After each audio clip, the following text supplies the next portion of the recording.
Good evening. I want you to sit with this for a moment. Your mind is a magnet. Whatever you hold in your thoughts, you pull toward you. Your focus becomes your frequency, and your frequency determines your future. This isn't magic, it's not hype, it's law. Let me break it down. Everything you are, everything you hope to be, it begins with your thoughts. Now, I'm not here to sugarcoat anything. I'm not here to give you feel-good slogans or some self-help fairy dust. I'm telling you something real. Your thoughts are seeds, and every single day you are planting, whether you know it or not, whether you mean to or not, you're planting something. You plant fear, you're going to grow hesitation. You plant doubt, you're going to grow limitations. You'll plant anger, bitterness, envy. Don't be surprised when your life starts feeling heavy, starts feeling crowded, starts closing in on you. Because you fed it, you gave it space, you gave it water, you let it grow. But here's the truth that some folks don't want to hear. That same mind, that same soil that's growing weeds, it can grow greatness, it can grow discipline, it can grow vision, but only if you plant the right seeds. The difference between someone who's rising and someone who's sinking, it often starts with what's going on in their head, what they allow to take root. Because thoughts don't just visit, they grow. And over time, they shape your habits, your choices, your destiny. Let me ask you something. When was the last time you really paid attention to what you were feeding your mind? When was the last time you caught yourself in a negative spiral and said, no, not today? See, a strong mind isn't just about intelligence, it's about direction. Where's it going? What's it focusing on? What's it building toward? A lot of people walk around wondering why their life feels stuck, why nothing changes. But they never change what they're thinking. They wake up thinking small. They complain, they compare, they focus on everything that's going wrong, and then they wonder why nothing ever feels right. That's not fate. That's planting the same seed over and over again and expecting a different harvest. You got to plant what you want to grow. You want confidence? Stop thinking about everything you lack and start thinking about what you're capable of. You want success? Stop telling yourself you're not ready and start believing you were built for this. Not in some fake, cocky way, but with quiet conviction. With the kind of belief that stays steady when the world gets loud. And here's the other thing. Seeds don't grow overnight. That's where most people quit. They plant one good thought, maybe 2 days of discipline, and when the results don't show up, they dig it up. But a seed needs time. It needs patience. You don't see the roots forming underground, but they're working. That foundation is being built. Same with your mind. You won't see the change right away, but you keep showing up, you keep feeding it right, you stay consistent. Then one day, you look around and you've grown. The mind is powerful, but it's not automatic. You got to train it, you got to guard it, you got to choose the right thoughts, even when the wrong ones feel easier, even when the negative voices are louder. Because at the end of the day, your life is the garden, and your thoughts, they are the seeds. So, what are you planting? Energy is real, and it's contagious. What you put out into the world has a way of circling right back to you. Not always in the way you expect, not always on your timeline, but it comes back. Because energy attracts energy. You ever walk into a room and without anyone saying a word, you feel something like tension or peace or focus? That's energy. You don't have to speak it to send it. You live it. You carry it. And your energy tells people who you are before you even open your mouth. Now listen, if you're moving through the world angry, bitter, jealous, always comparing yourself, always criticizing others, always blaming, that's what you're going to draw more of. You're setting your frequency low, and you'll keep meeting people, situations, and problems that live at that same low level. That's not coincidence, that's attraction. Some people don't get this. They think life is just about what you do, but it's deeper than that. It's about how you do it. What's your spirit behind the action? What's the intention behind your hustle? You can grind all day, but if you're grinding from a place of fear or revenge or insecurity, you'll wear yourself out before you ever see the fruit because your energy's off. You're fighting life instead of flowing with it. But the opposite is also true.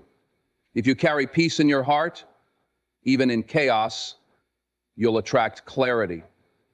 If you walk with confidence, not arrogance, not noise, but quiet strength, people will feel that. If you treat people with respect, even when they don't give it back, life will honor that. Maybe not right away, but energy never forgets, and it never loses track. It's easy to blame the world. It's easy to point the finger and say, they did this to me, they overlooked me, they misunderstood me. And maybe they did. Maybe you were dealt a tough hand. But here's the truth. You still control the way you show up.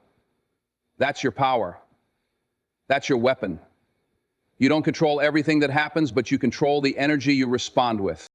You got to stop waiting for the world to treat you right before you act right. You want love? Show love. You want respect? Walk with integrity. You want to feel valued? Start valuing yourself and others first. People don't follow noise, they follow presence. They follow authenticity. Realness has a vibration. You don't fake that. You live it. And look, I'm not saying be soft. I'm not saying let people walk all over you. But there's a difference between strength and force. There's a difference between reacting and responding. One drains you, the other builds you. So you decide. You choose how to carry your energy. Don't let your circumstances decide that for you. You might not see it, but someone's watching you. Someone's feeling your energy right now, at home, at work, in silence. They're learning from how you move. What are you teaching them?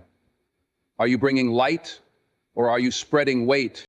You want your life to shift? Shift your energy. Not just once, not just when it's easy, but every day. Choose to be the person who brings focus, brings calm, brings fire with purpose, not chaos. Because in this life, you don't get what you want. You get what you are. And what you are is the energy you carry.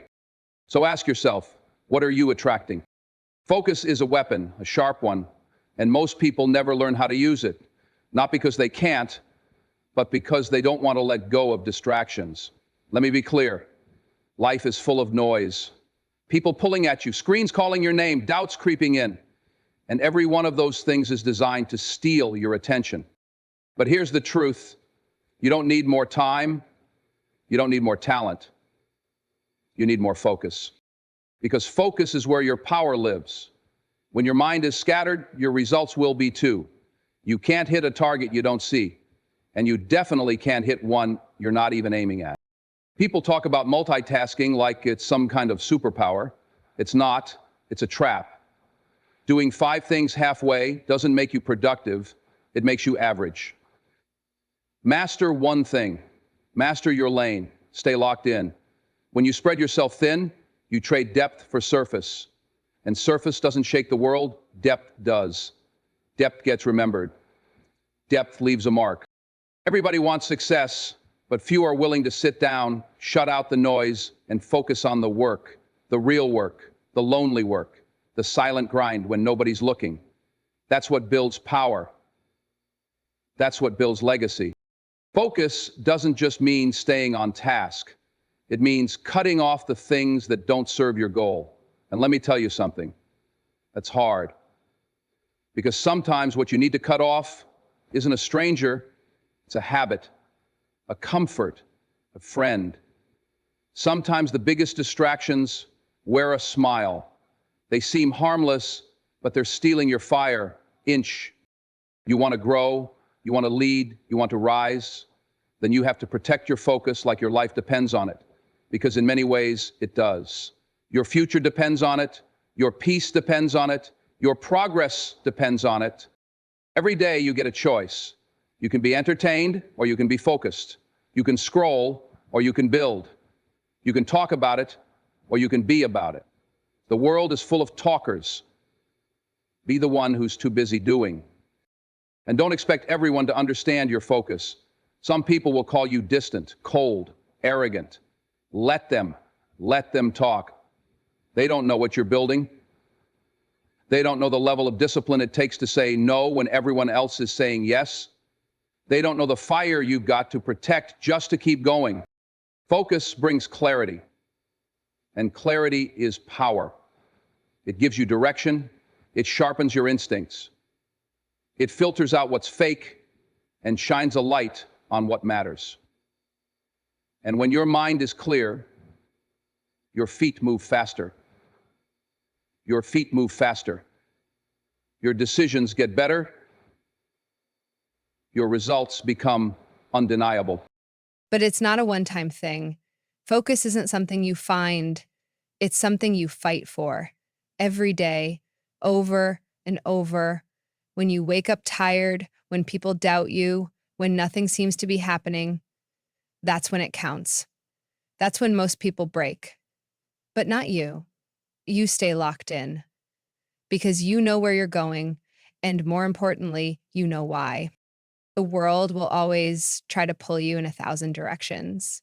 But success, purpose, greatness, that only shows up for the ones who stay aimed at the target, even when the wind blows, even when the ground shakes. Because at the end of the day, scattered minds build scattered lives. But focused minds change everything. So ask yourself, what has your focus, and is it worth your future? Your words matter more than you think, because what you speak, you shape, not just with others, but with yourself. Every time you open your mouth, you're either building or breaking. Every sentence is a brick, and the question is, are you building a prison or a palace? Some of you have been tearing down your own house for years and calling it honesty. You say things like, I'm not good enough, I could never do that, I'm just being real. But no, that's not being real. That's being reckless. That's self-sabotage disguised as humility. You're training your mind to believe in limits. You're speaking failure into a future that hasn't even arrived yet. You see, your mind listens to your mouth, and your body follows the instructions you give it. You speak defeat, you move in fear. You speak hesitation, and you'll walk in circles. But when you speak with vision, when you speak with purpose, when you declare who you are and what you stand for, something shifts inside, around you, in the people listening. And no, I'm not talking about empty hype or pretending to be something you're not. I'm not telling you to fake confidence. I'm telling you to stop killing your potential with weak language. Stop starting your sentences with I hope and I wish when you should be saying I will. Stop saying I'm trying when you mean I've decided. Because trying is a word people use when they're giving themselves an escape route. It sounds soft, it sounds harmless, but it's not. It's a slow surrender. Speak with intention. Speak like someone who's been through the fire and made it out stronger. Speak like you've seen who you're becoming and you're walking like it's already yours. Speak it even when it's hard, especially when it's hard, because the tongue is a tool. It can dig your grave or it can carve your future. And don't just speak when you're around people. The most important conversations are the ones you have when no one else is listening. What do you tell yourself when you fail? What do you say in the silence? Because that's where the real programming happens. That's where your identity is formed. Look, I've seen people with all the talent in the world lose because they couldn't get their language right, couldn't get their inner dialogue lined up with their outer goals. They kept pouring poison into their own progress. And I've seen people with less talent, fewer resources, no spotlight, but they believed. They spoke like winners. And eventually, life matched their language. Your words are not just sounds, they are seeds. And what you plant today, you will live in tomorrow. So don't just talk about your problems, speak your solutions. Don't just name your pain, declare your healing. Don't just describe the mountain, speak like you're already on the other side of it. Because when your words and your work line up, um, that's when the breakthrough comes. That's when doors open that were bolted shut. That's when people start to feel something different when you walk into a room, not because you said the right thing, but because your words carried weight. They came from a place of alignment, of discipline, of um, belief. So from this day forward, I challenge you to be a better architect with your mouth. Don't waste your voice repeating fears. Use it to reinforce your future. Your mind is sacred ground, and not everyone deserves access to it. See, people talk all the time about protecting their money, protecting their homes, protecting their brand, but the most valuable thing you have is your mind. And most folks are out here giving it away cheap. You need to understand something. Your mental space is a garden. If you don't protect it, weeds will grow. And they don't need permission, they just need opportunity. Negativity doesn't knock, it walks right in when the door is unlocked. Fear, doubt, envy, they are always lurking. And if you don't have a gate around your mind, they'll take over your peace, take over your confidence, your clarity, until one day you wake up and you don't even recognize yourself. That's why your circle matters, not just your physical circle, your mental one, the people you listen to, the media you consume, the voices you allow to speak into your life. Let me tell you, you can't afford to keep company with people who drain your spirit, people who feed your fears more than your faith, people who smile at your face but pray for your failure behind closed doors. Not everyone who claps for you wants to see you win. Not everyone who laughs with you is building with you. That's a hard truth, but you better learn it now before the wrong voices start shaping the wrong version of you. And I don't care how long you've known them, time doesn't mean alignment. You can know somebody for 10 years and they can still be wrong for where you're going because not everyone grows at the same pace. Not everyone wants elevation. Some people are committed to comfort. And when they see you changing, when they see you breaking cycles, pushing boundaries, becoming more, they'll either grow with you or pull you down. You've got to be bold enough to protect your mental energy, even if it means standing alone for a season. That doesn't make you cold, that makes you clear. See, when you really start focusing on your purpose, your circle will shrink. That's not loss, that's alignment. Because purpose doesn't need popularity, it needs discipline, it needs silence, it needs space to think, to build, to breathe. And while we're talking about voices, let's not forget the loudest one, your own. You better check how you speak to yourself. You better catch the words you repeat when no one's around, because that internal dialogue, that becomes your default setting. That becomes your lens. If your self-talk is full of doubt, you'll find a reason to hesitate. If it's full of belief, you'll find a reason to keep going. So protect your input, filter your environment. Just because something is trending doesn't mean it deserves your attention. Just because someone is loud doesn't mean they're wise. Be selective. You've got a vision to protect, a future to protect, a mind to guard.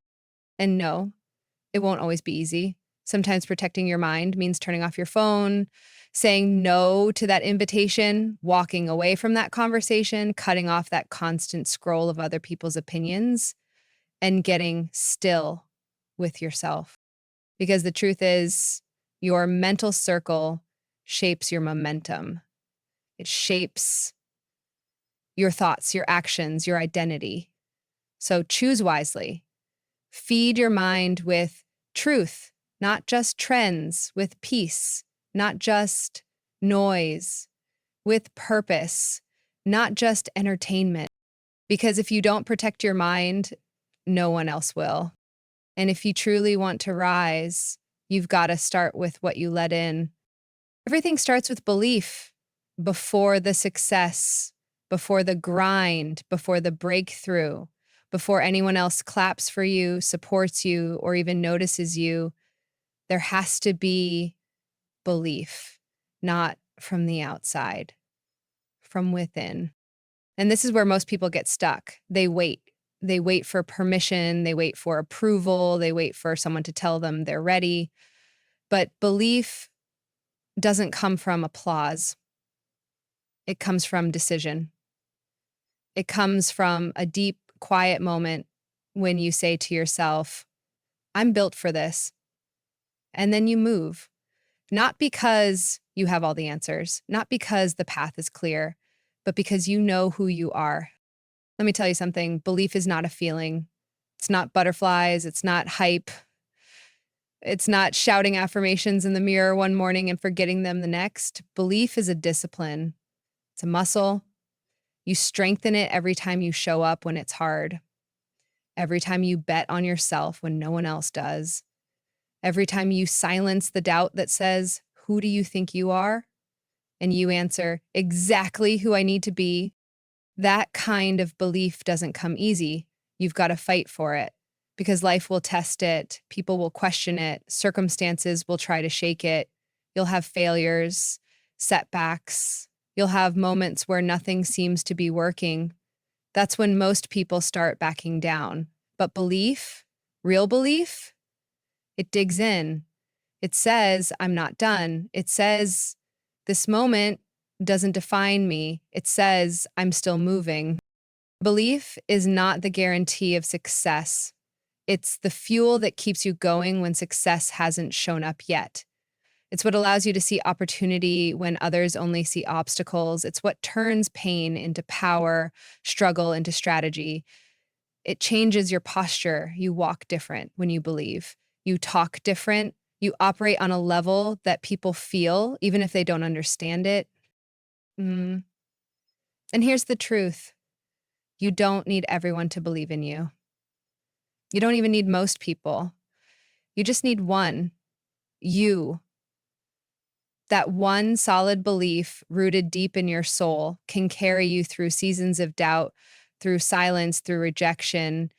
And once belief takes root, everything else can grow. But don't get it twisted. Belief alone isn't enough. You can't just believe and sit still. You've got to move. You've got to do the work. You've got to put action behind that belief, or it becomes a wish. Faith without work is fiction. Belief without action is just noise. So don't just tell people you believe in yourself. Show them. Show them in your consistency. Show them in your preparation. Show them in the way you show up when no one's watching, in the way you keep going when nothing's clapping. That's belief. Quiet, focused, dangerous. You've got to believe in your ability to grow, to heal, to outlast what tried to break you, to become what the world said you couldn't. Don't wait for the feeling. Make the decision, and then walk like it's already yours. Because at the end of the day, the people who rise in this world, they aren't always the most talented. They aren't always the most connected, but they are the ones who believed early, believed deeply, believed relentlessly. Mm. And that belief became their foundation, their fuel, their fight. So let me ask you this. Do you believe? Because if you do, everything else can follow.